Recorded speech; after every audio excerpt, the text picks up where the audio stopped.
I got the moves. I got the moves. I'm making moves. You gotta move. You gotta make the city move. Like, whoa. I make the city move. I got the move. Coming into this season, the Sacramento Kings had playoff aspirations.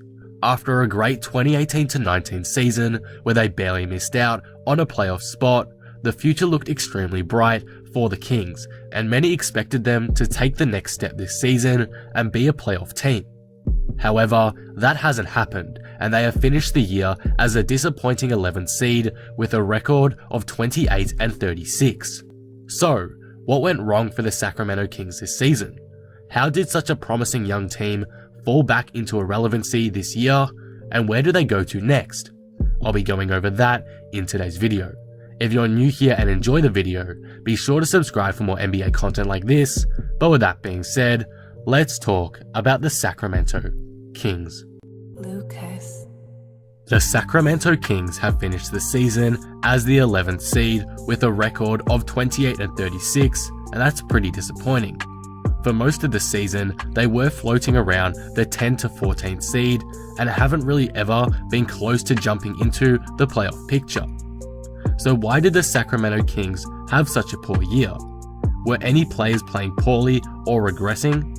Firstly, I'm going to look at the Kings' main core of players and see how they did this year, and hopefully this will give a bit of context as to why the Kings struggled this season. The number one guy to me on Sacramento is De'Aaron Fox, and he's had a decent year. His stats have slightly improved from last year, jumping to averages of 20.3 points per game, 6.8 assists per game, 4 rebounds, and 1.4 steals a night.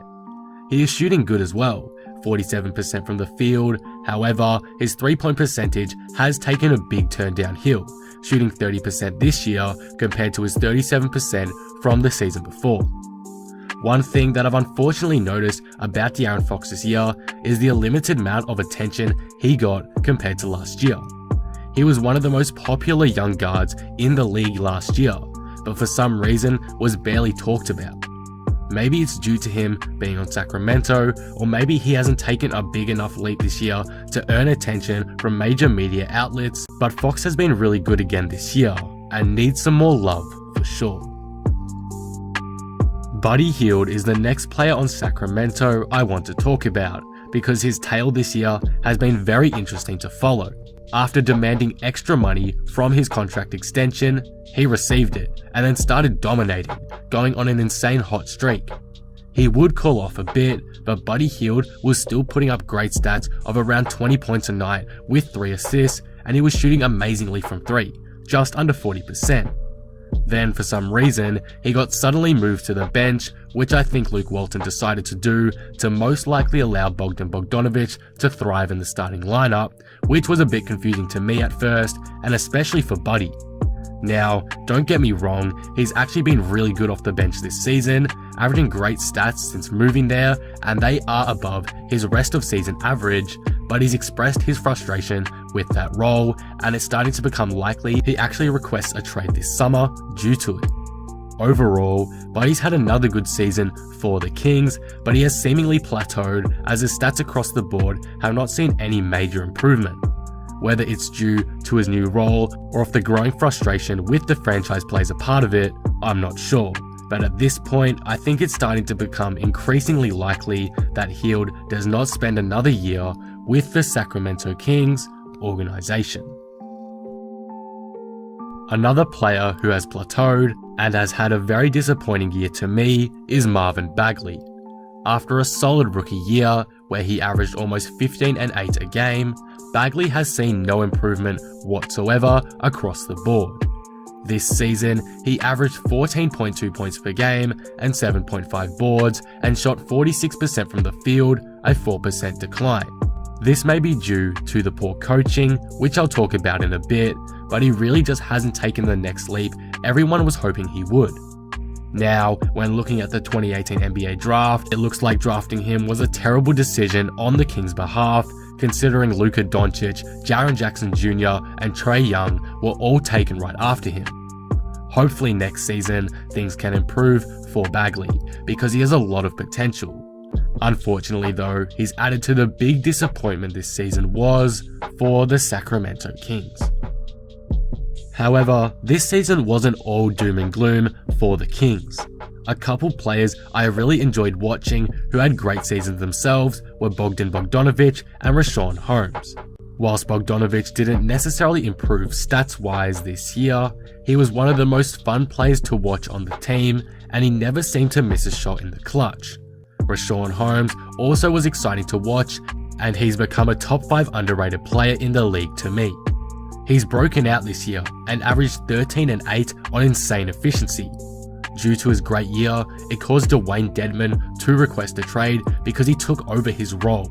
He was just being that good. Overall, these two players have really been the only bright and exciting spots on the team except for maybe De'Aaron Fox, and they really deserve some more attention regardless of the stats they put up. So those are the core players for Sacramento and their seasons, and hopefully that gives you some context as to why the Kings have disappointed this year. Before we move on to what's next for the franchise, I need to talk about the coach of the Kings, Luke Walton. The Kings hired Luke Walton this season, and overall to me, it was a pretty terrible decision. It's fair to say Luke Walton hasn't been great at all this year for the Kings, and he's caused a lot of turmoil in the organisation. An example of this was just a couple weeks ago, when the Kings needed a 3-pointer to send the game into overtime. Though Buddy Hield won the 3-point contest this year, he wasn't subbed in, and the Kings fans let Luke Walton know about it. Those kinds of decisions have given a bad look to Walton and the Kings, and if I'm being completely honest about it, I think a large portion of the blame needs to go to Luke Walton for Sacramento's bad season. I think had they hired someone else, or even just kept their old coach, I think the Kings would have been far better off than they were with Luke Walton. He just held the team back to me. That's what it really felt like watching them. Luke Walton also may be the reason why guys like Marvin Bagley, Buddy Hield, and arguably De'Aaron Fox regressed this year or barely made any noticeable improvement at the very least, especially Marvin Bagley.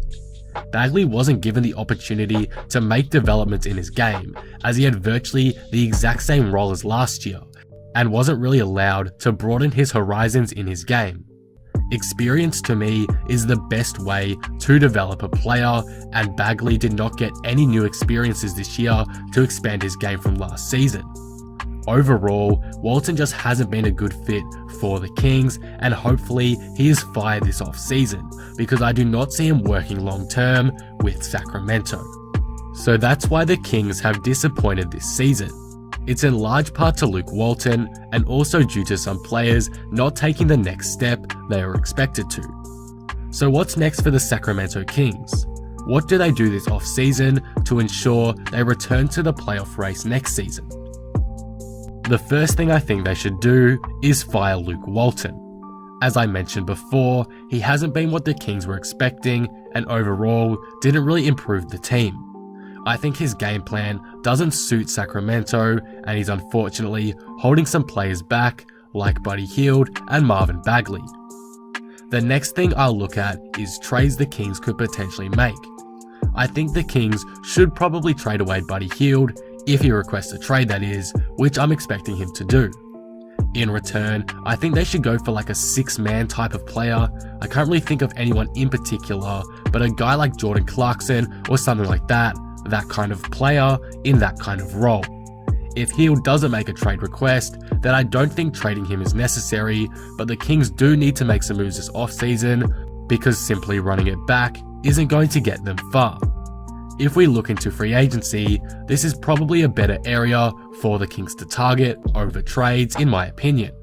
To me, they should go for a guard, and preferably a backup shooting guard if Hield gets traded. There isn't too much on the market this summer. The best free agent is goddamn Andre Drummond, but if they can secure a guy like Joe Harris, or if need be, re-sign Bazemore, I think that'd overall be a good offseason to me.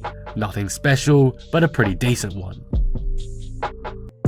So, in summary, this is why the Kings disappointed this season, and this is what is next for the franchise. Luke Walton was not the correct choice of coach to me, as he has held some players back, like Marvin Bagley, and at times has made some questionable decisions regarding his lineup choices and game plan. To me, he's honestly the biggest reason as to why they fell short of expectations this season. For what the Kings do next, I think they should obviously fire Walton and sign a guy like Joe Harris in free agency, or trade for a sixth man like Jordan Clarkson. Not him exactly, but someone like him, as well as trading Buddy Hield if he does happen to request a trade, as I believe they can get a lot in return for him. Overall, the Kings did not have the season they wanted, and some major decisions have cost them royally this year, no pun intended. However, with a good off-season, I think this team can get back on track to where they were just a year ago and get back to the level they were on, a fringe playoff team. And perhaps, with some more adjustments, the Sacramento Kings could become a legit playoff contender for years to come. But that will conclude the video. What do you guys think of this? What is next for the Sacramento Kings to you? What should they do this off-season to get themselves back on track? Let me know all your thoughts down in the comments below. If you enjoyed the video, be sure to drop it a like and subscribe.